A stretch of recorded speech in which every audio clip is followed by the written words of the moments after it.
Yahoo सके जाती करो तो हमें क्या जीव कैसे जिएगा। आप समझ सकते हैं इसका दुख दर्द। 4 दिन पर अखनी एक मुट्ठी खलिया ये बेटा 4 दिन से दुआर के दूर नहीं छोड़ला के तभी वो केस क्या दल के हमरे बेटा उल्टले यार नहीं वापस लेगा। हाँ। कल हम लोग समाज मिल करके रोड जाम करेंगे, आंदोलन करेंगे, रोड जाम करेंगे। देख सकते हैं कि छोटू का पिता का कहना है कि अगर ये एफआईआर वापस नहीं हुआ तो ये बहुत जोरदार तरीका से आंदोलन किया जाएगा। छोटू का कल मैं रोड जाम करूंगा। उतरा है ना हाथापाई किया, वीडियो में देखे ही होंगे।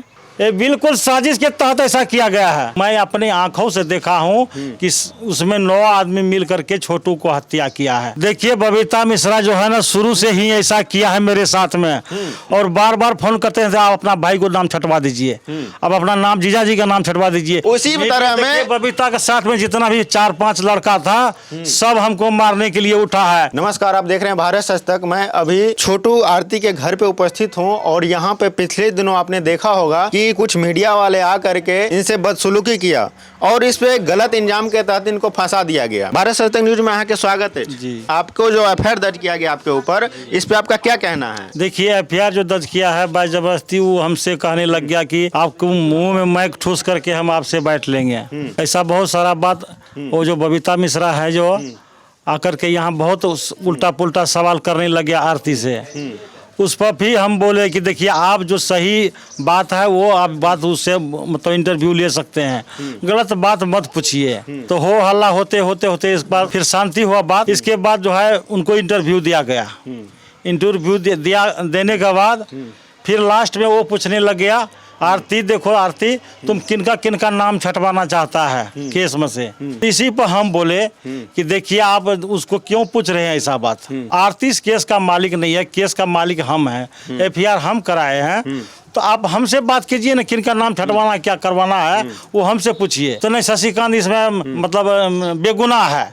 हमले बेगुनाह है क्या है पहले आप हमसे पूछिए ना। मैं अपनी आंखों से देखा हूँ कि उसमें 9 आदमी मिल करके छोटू को हत्या किया है। मेरे आंखों के सामने उनको रूम में, हम बाहर थे बरामदा से हम देख रहे थे खिड़की होके, मेरे सामने में उनको करंट लगाया है। 9 आदमी मिल करके उन छोटू को हत्या किया है, उसमें शशिकांत भी साथ था। तो आप देख सकते हैं कि मैं कुछ मीडिया से बोलना चाहूंगा कि कृपया आप अपना मर्यादा नहीं खोइए। अगर आपको अनुमति दिया जाता है बैठ लेने का तो आप सही न्यूज चलाइए। कौन दोषी है कौन नहीं दोषी है वो कानून तय करेगी, है कि नहीं? जी जी वो तो कानून तय करेंगे, लेकिन वो जो जाकर के एफआईआर करा है किस अथी पर किया है, किस आधार पे आपने किया है? आपका काम है न्याय दिलाना। आज तक आपने छोटू को तो न्याय दिला नहीं पाए और आप इनके पिता के ऊपर एक अलग से एफआईआर दर्ज कर दिया। आपने किस आधार से किया, क्यों किया? आप अगर किसी के पिता को बोलिएगा, लड़के के सामने में बेवकूफ बोल दीजिएगा, पिता भगवान समान होता है, माता भगवान समान होता है। कोई अपने भगवान को बेवकूफ गलीज होते नहीं देखेगा, बेइज्जत होते नहीं देखेगा। आपको पूजा नहीं किया जाएगा यहाँ पे। अगर उसके घर पे आकर के आप इन्हें बेवकूफ बोलिएगा, गाली दीजिएगा तो कहाँ से लड़का बर्दाश्त करेगा? मैं देश की जनता से बोलना चाहूंगा कि अगर आपके पिता से अगर कोई इस तरीका का अभद्र व्यवहार करेंगे कोई भी व्यक्ति आपके दरवाजे पे चढ़ के, तो आपका क्या फैसला होगा? आप लोग बखूबी जानते हैं ये इतने सीधे साधे और अच्छे इंसान हैं। आप देख सकते हैं एक ये अपना बेटा खो चुके, दूसरा बेटा उन्होंने बढ़ा दिया कि अब ये इसके साथ अपना जिंदगी बसर करो। अगर ये बढ़ा दिए तो ये कितना बड़े महान व्यक्तित्व का एक निशानी है। आप इनको देख सकते हैं कि किस तरीका से ये इतने बेचारे भोले भाले इंसान को एफआईआर दर्ज करके फंसा दिया गया। उसके बाद यहाँ से जब दरवाजे पर गया बरामदा पर तो वो जो हमको बेवकूफ कहने लग गया, बेवकूफ है आप, हरामी हैं, गंदा कर रहे हैं समाज को। तो इसी पर जो है ना मन्नू मतलब इधर से घर से निकल के बोलता कि आप जो ये हमारे पिता को गाली दे रहे हैं, क्यों गाली दे रहे हैं? बस हाथ ऐसे किए, उनको शरीर में टच भी नहीं किया है। लेकिन वो जो है एफआईआर में दर्ज कराया है कि मेरे सीने पर हाथ दिया है। देखिए अब बताइए, वो ऐसे करके दिखा रही है कि सीने पर के दबाया है। सीने पे कहाँ दबाया गया है आप देख सकते हैं। किसी भी पिता के बेटे के सामने में अगर उसे बेवकूफ बोल दिया जाएगा तो वो बेटा एग्रेसिव होगा और उस पर एक्शन लेगा। अगर उसने भीड़ को खत्म किया ऐसे करके, अगर उस बीच में आएगा कोई भी व्यक्ति, अगर ये मैं ऐसे करूंगा ये आ जाएगा, तो कौन इसको मतलब ये एफआईआर कर देंगे इस पे? मीडिया का काम क्या है? न्याय दिलाना। फंसाना नहीं। बबीता मिश्रा जी, कृपया आप अपना मर्यादा नहीं खोइए और मीडिया का धर्म निभाइए। आप फेमस होने के लिए यहाँ पे आप आतंकवाद की तरह आते हैं और ये दोषी बना देते हैं परिवार को। किस आधार से आप बोलते हैं कि हमने छोटू के लिए आवाज उठाया, आज तक न्याय नहीं मिल पाया। माननीय पप्पू यादव जी सांसद है, यहाँ पे आए थे और रो रो के गए थे, लेकिन आज तक यहाँ पे न्याय नहीं मिला। देखिए बबीता मिश्रा जो है ना शुरू से ही ऐसा किया है मेरे साथ में। वो आरती को फोन करके उनके अपने अंदर में घुमा लिया और बार बार फोन करते हैं आप अपना भाई को नाम छटवा दीजिए, अब अपना नाम जीजा जी का नाम छटवा दीजिए। आप बताइए उस आदमी को हम कैसे नजर से देखेंगे? आप बताइए, ये दलाली हुआ एक तरीका से। ये बहुत बड़ा इंजाम है एक मीडिया के ऊपर। मीडिया कैसे बोल सकता है कि किसी का भाई का नाम छटवा दीजिए, किसी का बहन का नाम छटवा दीजिए, जीजा का नाम छटवा दीजिए? ये है कि वो अपराधी के तरफ से वो पैसा खाया है, इसलिए ऐसा किया है। वो ऐसा किया है। आप देख सकते हैं छोटू के पिताजी का कहना है कि हमने एफआईआर दर्ज किया है, ना कि आरती ने किया है। आरती से पूछा जा रहा था कि आप किसका नाम छटवाना चाहते हैं, ना कि इनके पिताजी से। अगर पिताजी से पूछा जाता तो जायज था, ये बताते कि हम छटवाना चाहते हैं कि नहीं छटवाना चाहते हैं। वो रिश्वत लेकर के कहीं से आती है और गलत न्यूज फैलाने का कोशिश करती है। अगर उसे रोका जाता है, हम किस आधार पर उसका नाम छटवा देंगे कि वो 9 आदमी मिल करके मेरा बेटा का हत्या किया है बहुत बेरहमी से, मैं उनका नाम क्यों छटवा देंगे? क्यों छटवा देंगे? अगर इनका भी भरोसा है कानून सही जांच करे और जो दोषी है उस पर कार्रवाई करे। बिल्कुल उनको जांच किया जाए, जो दोषी है उनको सजा दे। जो दोषी है उसे निर्दोष साबित करने का मीडिया के तहत कोशिश किया जा रहा है और मीडिया का बात नहीं मानने पे यहाँ पे उग्रवादी की तरह व्यवहार करते हैं। वो लोग हाथापाई करने लगते हैं। उसी तरह में बबीता के साथ में जितना भी 4-5 लड़का था सब हमको मारने के लिए उठा है, लेकिन उस पर कोई एफआईआर नहीं। हम निर्दोष हैं तो हमारे ऊपर एफआईआर दर्ज कर दिया है। अब देखिए, गरीब व्यक्ति को कोई नहीं देखने वाला है, वो अमीर है, वो बोलती है कि हम घर से नहीं निकलते हैं, आज तक हमको कोई ऐसे छुआ तक नहीं, इसलिए हमको इसने कैसे छू दिया। अगर मीडिया बंधु को अगर ऐसे धक्का भी लग जाए तो उस पर एफआईआर दर्ज कर दिया जाता है। लेकिन छोटू का हत्या हो गया, लेकिन आज तक न्याय नहीं मिल पाया। मैं प्रशासनिक व्यवस्था से बोलना चाहूंगा कि कृपया आप छोटू को न्याय दिलाइए, न कि इसके ऊपर एफआईआर दर्ज करके इसको जेल के अंदर डाल दीजिए। ऐसा नहीं होना चाहिए। इनको न्याय नहीं मिलेगा तो समझ सकते हैं इनका जिंदगी कैसा हो जाएगा।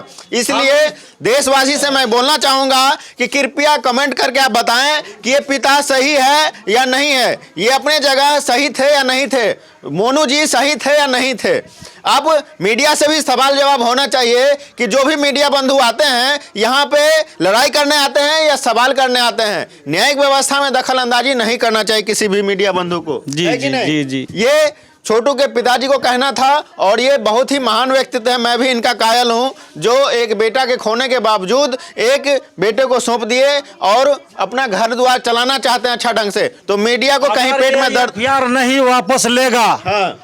कल हम लोग समाज मिल करके रोड जाम करेंगे, आंदोलन करेंगे, रोड जाम करेंगे। देख सकते हैं कि छोटू का पिता का कहना है कि अगर ये एफआईआर वापस नहीं हुआ तो ये बहुत जोरदार तरीका से आंदोलन किया जाएगा। छोटू का कल मैं रोड जाम करूंगा और थाना का घेराव करूंगा, छोड़ूंगा नहीं। थाना का भी घेराव किया जाएगा अगर ये मीडिया के तरफ से एप्लीकेशन वापस नहीं लिया गया एफआईआर का। तो ये छोटू के पिताजी का कहना है, अगर दोषी है जो उसको नहीं कार्रवाई किया जा रहा है और जो निर्दोष है उसे फंसाया जा रहा है। मैं अभी आरती, मोनू और उनके मम्मी और उनके पापा से मिलवाऊंगा एक साथ और कई मुद्दों पे इनसे वार्तालाप करेंगे, क्या हुआ क्या नहीं हुआ, और आरती को और छोटू को जो घटना हुआ था, आरती को न्याय कहां तक पहुंचा है और नहीं पहुंचा है। मीडिया लोग आते हैं यहाँ पे ववंडर खड़ा कर देते हैं, लेकिन उसका न्यायिक जांच का कोई नहीं बात करते। अपना टीआरपी लेके जाते हैं और अपना आमदनी करते हैं और घर बैठ जाते हैं। यहाँ पे वो लोग आते हैं दंगा फसाद करने के लिए ना, तो खैर सही है, यहाँ पे दंगा फसाद करने के लिए आते हैं ना। जो कल एफआईआर किया गया है आप लोगों के ऊपर, आपके पिताजी के ऊपर, अब तो पिताजी आपके यही है जी। आपके पिताजी का नाम क्या है अभी? उमेश यादव है। उमेश यादव जी। उमेश यादव जी को एफआईआर कर दिया गया, इस पर आपका क्या कहना है? देखिए इस तरह का तो एफ नहीं करना चाहिए। उनके वही आए यहाँ पे बाइट लेने के लिए, बोले कि हम किसी कामों में जो है माइक घुसेर के बाइट ले सकते हैं। बोले वही अपशब्द बोले, बेवकूफ़ बोले। कोई भी आप ही बताइए, आप ही के पिता के सामने अगर जो कोई बेवकूफ़ बोल देगा तो आप क्या उसको छोड़ दीजिएगा?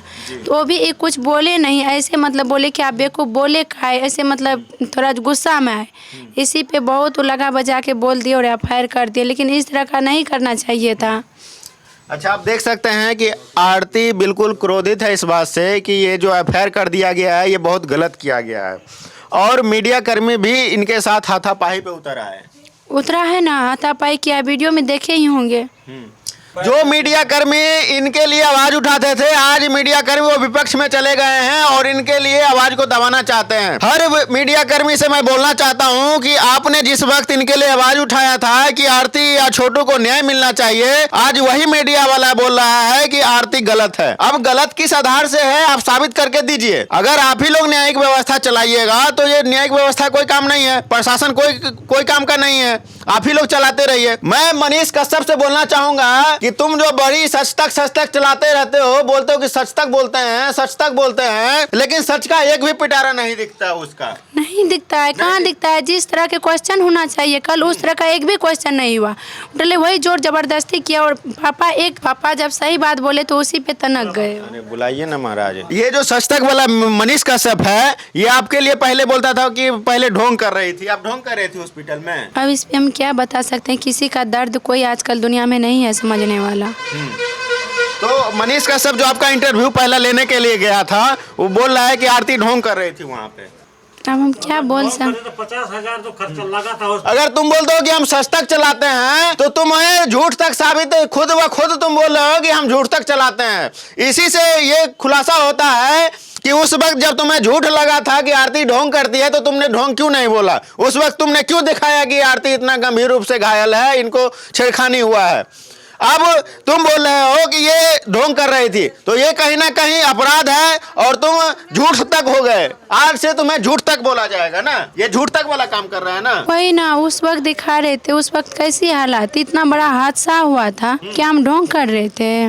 ये इतनी बड़ी हादसा होने के बाद इनके प्रेमी का कत्ल हो जाता है और तुम बताते हो कि ढोंग होता है। इनके साथ ही मारपीट किया गया था उस समय में। जी आपको भी काफी मार पड़ा था। जी। अच्छा, आप कितने दिन के बाद हॉस्पिटल से निकले थे? 4-5 रोज के बाद। 6 रोज 6 दिन के बाद। काफी पैसा लगा आप लोग को इलाज में? 50,000 खर्चा हुआ था। 50,000 खर्चा हुआ था, तो वो आपने अपने वेयर पूरा किया खुद? जी जी। अच्छा, मैं कुछ मोनू से बात करना चाहूंगा कि कल जो हंगामा हुआ था, कल हुआ था? कल हुआ था। किस डेट को हुआ? हैं? किस डेट को हुआ था?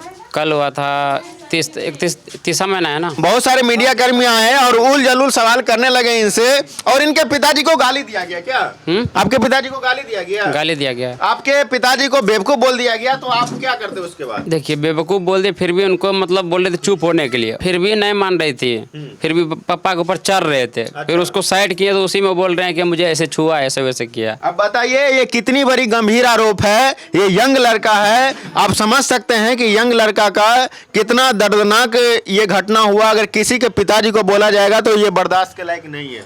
बात सही है कि नहीं? नहीं है। और यहाँ के जो प्रशासन है वो भी लुल हो चुका है। मैं यहाँ के एसएसआई है उनसे बोलना चाहूंगा कि आपने एफआईआर किस दर से, किस हिसाब से किया? आप तो छोटू का तो न्याय दिला नहीं पाए, मोनू और उनके पिता के ऊपर आपने एफआईआर दर्ज कर दिया। एक कानून आपने सुलझा नहीं पाया, दूसरा कानून में डाल दिया। अब ये लोग ना घर के रहे ना घाट के रहे, ये किन से सुनाने जाएंगे? मेरा बेटा को हत्या कर दिया गया है और हमको आज केस मतलब एफआईआर करा दिया गया है। ये बिल्कुल साजिश के तहत ऐसा किया गया है। अगर केस वापस नहीं होता है तो आप लोग क्या करेंगे? क्या करेंगे? सोचेंगे पापा क्या बोल रहे हैं। आंदोलन करेंगे, रोड जाम करेंगे, थाना घेराव करेंगे कल। अच्छा, तो आप देख रहे हैं कि अगर ये एफआईआर दर्ज नहीं वापस नहीं होगा तो ग्रामीण के तरफ से और इनके पिताजी के तरफ से आंदोलन किया जाएगा। और जो भी मीडिया बंधु आते हैं तो कृपया शिष्टाचार से इनके साथ पेश आए। मैं अभी छोटू के मम्मी से मिलवाने जाऊंगा। अच्छा चाची, कल जे मीडिया वाला के साथ आके झड़प भैल तो अहू के चोट लागल? हमरो लटक गले कि अहू पर लटक गल। देख सकते हैं कि एक माँ के ऊपर उनका बेटा चला गया और कई दिनों से इनको मीडिया के तहत प्रताड़ना किया जा रहा है। प्रताड़ना। और ये बुजुर्ग है, इनका बीमारी रहती है बराबर ये। बीमार रही। और मैं देख रहा था ये जमीन पे गिर जा रहा है और मीडिया कर्मी से बोला जा रहा है कि ये नौटंकी कर रही है। आप नाटक तो नहीं कर रही थी? अब हमरा कोनो होश है, हम सुन लिए जे कहवा बेटा। अब देख सकते हैं कि ये बेहोश है, क्या करेंगे? इनका लड़का चला गया, दूसरा लड़का से शादी कर दिया, अब इनसे क्या उम्मीद किया जाए? समाज इनको बोलती है कि आपने गलत किया, समाज आपको बोलता है कि आपने गलत किया। गलत किया आपने? नहीं नहीं, समाज से ला कर लिए ये शादी। अच्छा, समाज कहल के तब कर लिए शादी। समाज कहल के तब कर लिया है शादी। तो समाज कहे छे कि मतलब 11 महीना या 1 साल किया नहीं रोकले, से कहे छे समाज। ऐसे समाज आवे छे, समाजो से ला लेबै कि जे समाज कहलक जे 11 महीना किया नहीं रोकले। अच्छा, हाँ समाज। तो प्रशासन से अहाँ की कहबै अगर अहाँ के ऊपर सबके केस कऽ देल गेल है? कहे छियै जे हमर जे करलन उ माफ कऽ दे हमरा। हमर अब मैं मीडिया बंधुओं से बोलना हमर चल गेलै, यहू सके जे अथी करबो तो हमें केना जीव? कैसे जिएगा? आप समझ सकते हैं इसका दुख दर्द। ये एक माँ है और माँ को कलेजा कितना कोमल होता है बच्चों के लिए, आप समझ सकते हैं। बेचारी रोने लगती है, इनका रोते रोते आँख तक, अब देख सकते हैं इनका रोते रोते आँख तक सूख गया है। इनको सही से जीने भी नहीं दिया जा रहा है, बार बार आकर के इनको परेशान किया जाता है, हंगामा किया जाता है। ये लोग कब कमाएंगे कब खाएंगे कोई ठिकाना नहीं रहता है। सुबह से लेकर के शाम तक इनके दरवाजा पे मीडिया रहता है। आज 4 दिन पर अखनी एक मुट्ठी खलियो ये बेटा। आज 4 दिन से दुआर के दूर नहीं छोड़लक, तभी वो केस कऽ देलकै हमरे बेटा उनटले। हमर घर वाला कबो करलकै बेवकूफ हरामी एना के, उनटले हमर बेटा कहलकै किया हमर तोरा सन के हमारा बाप के बेटी छै।